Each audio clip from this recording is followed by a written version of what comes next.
Hello future doctors, welcome to our channel project BMS. आज हम पढ़ेंगे द्रव्यगुण पेपर 2 की एक और इम्पॉर्टेंट ड्रग अतिविषा। और हमने लास्ट टाइम रिवीजन के लिए एक single page master sheet attach की है जो बहुत ही हेल्पफुल होगी, तो वीडियो को लास्ट तक ज़रूर देखिएगा। तो चलिए शुरू करते हैं। अतिविषा बच्चों की रक्षक होती है और बच्चों के जो रोग होते हैं उनकी भक्षक होती है। बॉटनिकल नेम है एकोनाइटम हेट्रोफाइलम और फैमिली है रेननकुलेसी। अतिविषा वत्सनाभ कुल की है। वत्सनाभ कुल में अत्यंत विषैला कुल है, लेकिन अतिविषा विषैली नहीं है क्योंकि इसका जो मूल नाम है वो विष अतिक्रांता है, अर्थात जो विष के प्रभाव को अतिक्रांत कर जाए वह अतिविषा है। मतलब अतिविषा विषैली कुल की होते हुए भी विष रहित है। अब हम देखेंगे अतिविषा के पर्याय। काश्मीरा, विशेषतः कश्मीर में होने के कारण, कश्मीर ऊंचे पर्वत वाला देश है इसलिए इसको काश्मीरा बोला है। विश्वा, शरीर के स्रोतों में शीघ्र प्रवेश करने से, शीघ्र घुन लगने से घुन वल्लभा कहा गया है। बच्चों के रोगों में लाभदायक होने से इसे शिशु भैषज्या कहा गया है। श्वेत कंद के कारण शुक्लकंदा और कंद के शीघ्र टूट जाने से इसको भंगुरा कहा है। इसका स्वरूप देखेंगे तो छुप होता है, 1 से 3 फुट ऊंचा होता है और नीचे से चिकना होता है और ऊपर साइड में हल्के रोमा होते हैं उसमें। इसके पत्ते जो है वो 5 से 10 सेंटीमीटर लंबे होते हैं, गोल या हृदय के आकार के होते हैं और तीक्ष्ण दंतूर वाले होते हैं, मतलब थोड़े से ऐसे नुकीले होते हैं।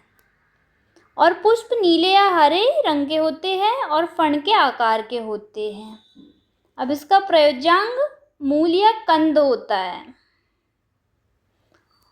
प्राप्ति स्थान हिमालय में पाया जाता है और शिमला और इसके आसपास के क्षेत्रों में भी पाया जाता है। केमिकल कंपोजिशन है एकोनाइटिक एसिड और टैनिक एसिड। अब हम इसका रसपंचक देखेंगे तो कटु और तिक्त रस है तो हम इसको केटी से याद कर सकते हैं इसकी ट्रिक। और गुण है लघु रुक्ष तो KTLR। उष्ण वीर्य है, कटु विपाक है और त्रिदोष शामक है।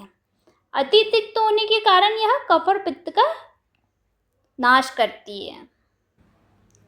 मुख्य कर्म है दीपन, जठर अग्नि को बढ़ाता है, पाचन अर्थात आमदोष का पाचन करता है, संग्राही मल को बांधता है और अतिसार को ये रोकता है।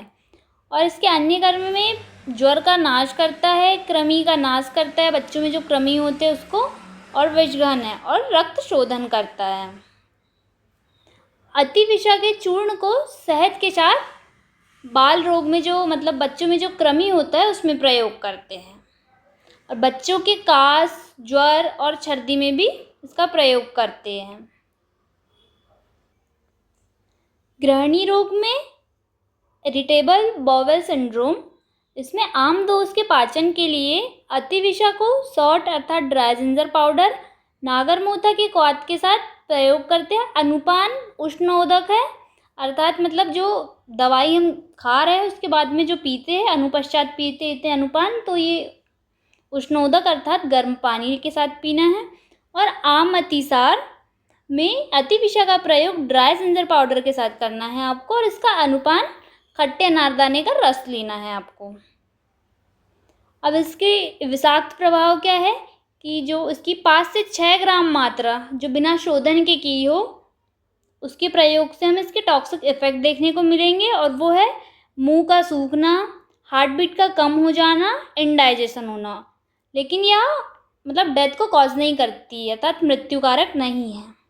तो इसका एंटीडोट क्या है कि इसको गोदुग्ध का प्रयोग करना चाहिए इसमें, या तो फिर गाय के घी का प्रयोग करना चाहिए। अतिविषा का शोधन कैसे करते हैं तो अतिविषा को गोबर के क्वाथ में डालकर दोला यंत्र में पकाते हैं, आपको रसशास्त्र में भी बताया होगा। और फिर उसको धूप में सुखाना है, तो इस प्रकार हमें शुद्ध अतिविषा प्राप्त हो जाएगा। अतिविषा के भेद राजनिघंटु में 3 बताए हैं, शुक्ल, कृष्ण और अरुण वर्ण की। और धन्वंतरी, प्रिय निघंटु और कैदेव ने 2 भेद बताए हैं, अतिविषा और प्रतिविषा। और मदनपाल निघंटु में 2 मुख्य भेद बताए हैं और 4 उपभेद बताए हैं। 2 मुख्य क्या है, अतिविषा या प्रतिविषा, और फिर इसके भी जो 4 भेद है वो उसके वर्ण से होंगे, रक्त, श्वेत और कृष्ण पीत वर्ण की। अब इसकी जो मात्रा है, चूर्ण की मात्रा 1 से 3 ग्राम प्रयोग करनी है आपको। विशिष्ट योग, अति विषादी चूर्ण, बाल चतुर्भद्र चूर्ण, महातिक्त घृत, पुष्यानुक चूर्ण, शिवा गुटिका, अमृतारिष्ट और चंद्रप्रभा वटी। अब इसमें प्रतिनिधि द्रव्य है इसका मुस्ता अर्थात नागरमोथा, काली या कश्मीरी अतिस। अब इसमें अपमिश्रण किसका किया जाता है, तो शतावरी की मूल का। ये है मास्टर शीट, आप इसका स्क्रीनशॉट ले लीजिएगा, ये आपको लास्ट टाइम में रिवीजन के लिए बहुत ज़्यादा हेल्प करेंगी। अगर आपको हमारा वीडियो अच्छा लगा हो तो प्लीज़ हमारे चैनल को सब्सक्राइब कीजिएगा, लाइक शेयर और कमेंट में बताइएगा कि आपको कौन सी ड्रग पहले चाहिए।